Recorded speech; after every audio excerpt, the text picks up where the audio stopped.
Okay, so looking at paddling efficiently in a canoe.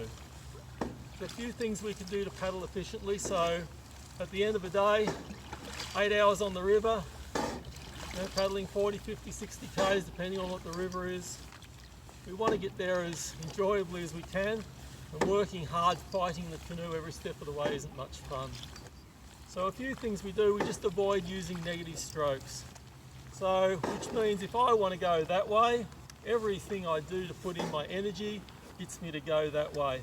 I don't go impeding it by using rudder strokes.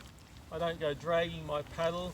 If I want to go left, I don't do things that will slow me down. I try to keep that speed up as best I can. So paddling efficiently, just nice strong hold on the shaft, using my torso to turn with that rather than just using my arms, and I avoid using negative strokes as much as possible.